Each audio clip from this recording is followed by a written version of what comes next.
Hi everyone, William here with the Grand Duke Dmitri YouTube series. I woke up to find that I had 2 new subscribers today, so that's always exciting. That brings me to 132, and I welcome you and thank you for subscribing. I hope you will enjoy the videos.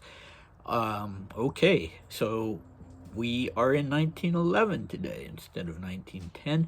Our recap, we did a letter from July 1910, an undated letter. I originally thought it was August. So if you see, when you go to the details section of a video, if you see that those videos say August 1910, then that is a mistake. Because of the letter being undated and having to infer when it was written from what was going on. Okay, so what was going on in that letter of July 1910? Well, a lot of things, but in the last video we did, basically Dmitri was still dying of boredom and looking forward to his Aunt Marie, Paul's older sister, his father's older sister. She was due. He wasn't sure when. He wasn't sure that it was going to really liven things up very much, but he was looking forward to that. And this new letter is a little less than a year later, and we find him in Tsarskoye Selo at the Alexander Palace as a guest of Nicholas and Alexandra, although really quite en famille, not really a guest, but a member of the family. And the date on the old calendar is 6 April 1911, which I think was the 17th or 18th on the new calendar, the Western calendar. Okay, here we go. We'll do the first half of this letter and then we'll be able to finish it up in the next video. My dear Maria, congratulations from the bottom of my heart. God grant you everything good. Forgive me for not having written in time for you to receive this letter before today. The thing is, I had meant to send the letter with my gifts, but I didn't end up sending them. There were some unexpected delays. I also wanted to send another telegram, but I wrote it in Alix's room and everyone was looking over my shoulder. My gifts will come a little later. I sent them by post because the courier won't be going until April 23rd, and that would be quite late. You are probably receiving this letter on Saturday or Sunday, i.e. on Pascha. So I'll take advantage of that to wish you a happy holiday from the bottom of my heart. Christ is risen, dear Maria! ! In my mind, I'm giving you 3 big kisses. It's been so long since I've been able to do that in the flesh! Wish your husband a happy holiday from me and pass along my request that when he uses my little present, he will remember his beau-frere. Don't forget. Okay, we'll stop there rather. So the event to which he refers was Maria's birthday on 6th April. So he's writing the letter on 6th April. So obviously it did not reach her on her birthday, which is what he is talking about there initially. All right, and interesting that he's saying he was writing, he wanted to send a telegram, but he was writing it in Alix's room, or he wrote it in Alix's room, and everyone was looking over my shoulder. So that's a little odd. I wouldn't think, would you write out a telegram? I guess if it was a really long telegram. And would you mind anybody looking over your shoulder when you're writing a telegram? I thought they were quite short, but maybe he accidentally wrote telegram when he meant letter. I don't know. Or maybe it was a long telegram and it was just annoying to have everyone looking over his shoulder. So I guess everyone, maybe the kids were the ones who were looking over his shoulder and annoying him, and he just gave up. In Alix's room. So would this have been, I suppose, her famous boudoir where the family gathered for tea? I think I remember that as a thing. So that's probably where this happened. So aside from, so he sends her the gifts, but by regular post. Apparently the couriers didn't go that often, at least not a courier going to Sweden. That makes sense. There wouldn't probably be much occasion to send a courier to Sweden. So anyway, sending them by post, and the next holiday that he refers to, we have two holidays here, not just Maria's birthday, but as he says, Pascha.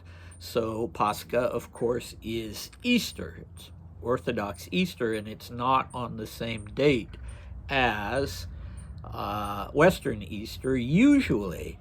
I really should have looked this up. Maybe I'll see if I can do it quickly now.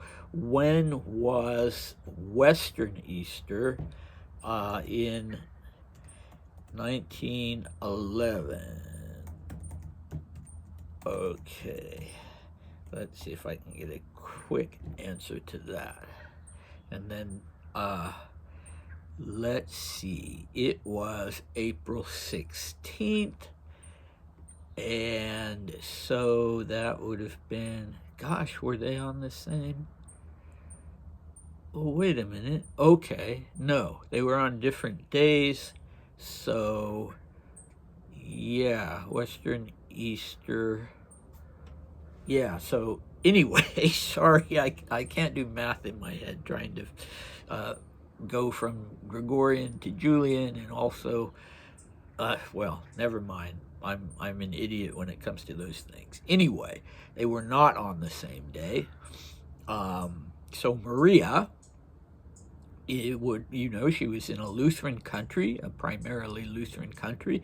She would not have, I'm sure there was a Russian colony, so I'm sure she did get a chance to go to an Orthodox church and to be with other Russians or Greeks and to celebrate Pascha, but not with her family. And Pascha is the holiday in Orthodox countries. Christmas is not. Christmas is quite secondary to Pascha. And so that would have been a little sad for her, I think, not being with her close family for Pascha, or any family, any Orthodox family for that matter, any Orthodox relatives, I should say. So yeah, Dmitri is using this expression twice in this letter. From the bottom of my heart, congratulations on your birthday, and happy Pascha from the bottom of my heart. And then he gives her the traditional greeting, Christ is risen, dear Maria. And in Russian, that is Christos voskres. Is there an E at the end? Christos voskres. I'm Greek Orthodox, so it's a little different.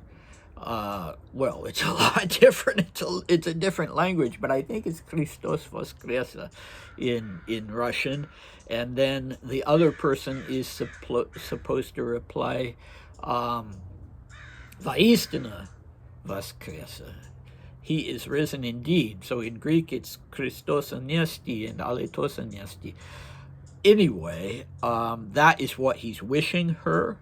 And mentally, he's giving her the traditional three big kisses.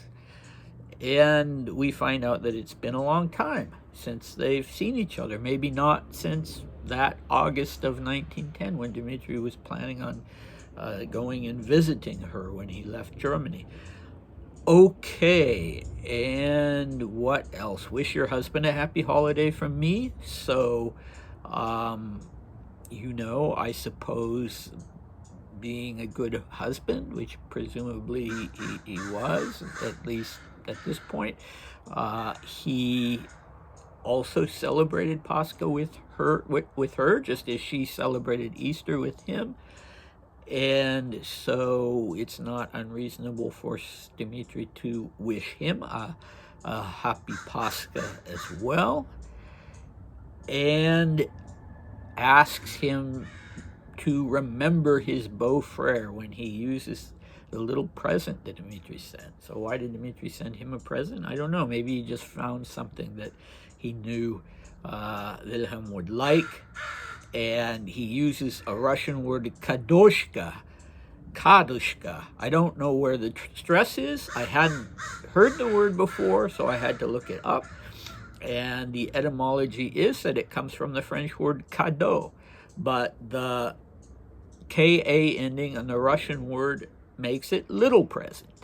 The little gift I sent him. So it's a pity that Dmitri doesn't tell us what that gift was. It sounds like it was something, maybe there was some kind of joke attached to it, right? Because when he uses my little present, tell him to remember me.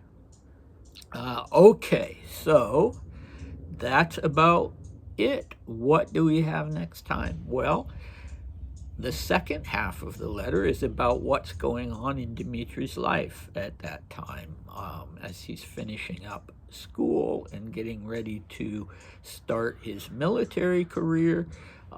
So we'll be hearing about that, and I hope you'll come back for it. All right, see you next time.